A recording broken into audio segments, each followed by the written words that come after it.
चलिए आज एक ऐसे शब्द को समझते हैं जिसे हम सब जानते हैं, या शायद सोचते हैं कि जानते हैं। शब्द है शोहरत। आज हम इसी जाने पहचाने शब्द के पीछे छिपे एक बहुत ही गहरे मतलब को जानने की कोशिश करेंगे। और ये सब ना एक बहुत ही सिंपल सी बात से शुरू होता है, बस इतना सा, यही तो शोहरत है। अब सुनने में ये शायद अधूरा लगे, लेकिन यकीन मानिए इस छोटी सी लाइन में ही हमारी आज की पूरी बातचीत का राज छिपा है। तो चलिए इस पहेली को मिलकर सुलझाते हैं। तो इस विचार की जड़ तक जाने के लिए सबसे पहले उस सच्चाई को समझना होगा जिस पर सब कुछ टिका है, और वो ये है कि ज्यादातर लोगों के लिए कड़ी मेहनत कोई चॉइस नहीं बल्कि एक जरूरत है। जरा सोचिए, शुरुआत में ना मेहनत का मतलब कोई पैशन या बड़े सपने पूरे करना नहीं होता। ये तो बस गुजारा करने की, सर्वाइव करने की एक सीधी सादी लड़ाई है। काम इसलिए किया जाता है क्योंकि करना पड़ता है, ताकि 2 वक्त की रोटी मिल सके, ताकि घर चल सके। और देखिए, ये कोई किताबी बात नहीं है, ये हम सब की कहानी है, जमीन से जुड़ी हुई सच्चाई है। जैसा कि यहाँ कहा भी गया है, ये एक ऐसा सच है जो कहीं ना कहीं हम सभी को एक दूसरे से जोड़ता है। कभी सोचा है कितने ही लोग हर रोज एक ऐसे काम पर जाते हैं जो शायद उन्हें पसंद भी ना हो। ये उनकी इच्छा नहीं बल्कि उनकी जरूरत है। ये अपने और अपने परिवार के लिए बस जिंदा रहने की एक लड़ाई है। अच्छा, तो एक सवाल उठता है, अगर हर कोई इतनी कड़ी मेहनत कर रहा है तो फिर असल में फर्क कहाँ से आता है? फर्क आता है एक बहुत ही छोटी सी चीज से, एक ठहराव से, एक पल रुकने की आजादी से। तो यहाँ एक बड़ा सवाल है, क्या होता है जब सालों की मेहनत के बाद बस एक गहरी सांस लेने की फुर्सत मिलती है, जब मजबूरी की जगह चुनाव का, चॉइस का मौका मिलता है?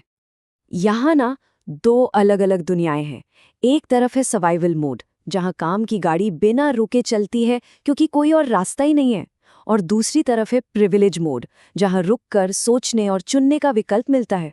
और बस यही वो मोड़ है जहां से सब कुछ बदल जाता है।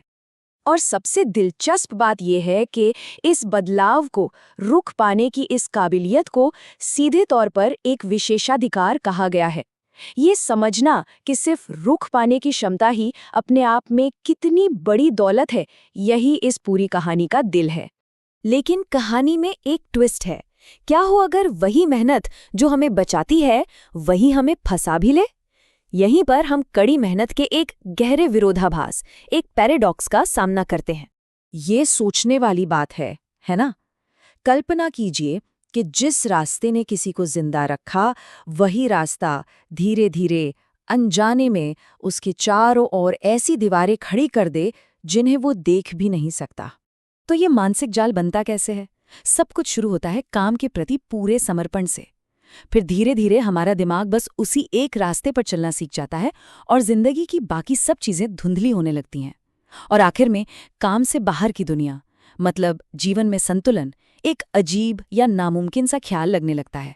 और ये बात इस विरोधाभास की जड़ पर बिल्कुल सटीक बैठती है कि कभी-कभी हमारी मेहनत ही हमें उस संतुलन को खोजने से रोक देती है जिसकी हमें सबसे ज्यादा जरूरत होती है। तो अब तक हमने मेहनत को समझा, विशेषाधिकार को देखा और उसके विरोधाभास को भी। अब वक्त है इन सब कड़ियों को जोड़ने का और ये देखने का कि असली इनाम क्या है। अगर दिन रात काम करने के इस चक्रव्यूह से बाहर निकलना ही मंजिल है, तो असल में हम क्या पाना चाहते हैं? वो क्या चीज़ है जिसे हम सच में शोहरत कह सकते हैं? तो शोहरत की एक बिल्कुल नई परिभाषा सामने आती है। इस कहानी में शोहरत का मतलब दुनिया की वाहवाही या तालियां नहीं, बल्कि अपने अंदर का सुकून है। यह अपने जीवन के हर हिस्से, काम, परिवार, सेहत और सपनों के बीच एक सच्चा और टिकाऊ संतुलन बनाने की कला है। और अब ये पूरी बात समझ में आती है। कड़ी मेहनत तो नींव है बिल्कुल, लेकिन असली जीत, असली शोहरत उस संतुलन को हासिल करने में है जो उस नींव पर एक खूबसूरत जिंदगी बनाता है। तो इसका मतलब क्या हुआ? असली कामयाबी सिर्फ कुछ हासिल कर लेना नहीं है, ये एकीकरण है। अपने काम, अपने परिवार और अपनी आत्मा को एक साथ, एक लय में लाने का नाम है। तो ये पूरी चर्चा एक सवाल छोड़ जाती है हर किसी के लिए। शोहरत का असली मतलब क्या है? वो कौन सा संतुलन है जिसे हर कोई अपनी जिंदगी में पाना चाहता है? इस पर सोचना तो बनता है।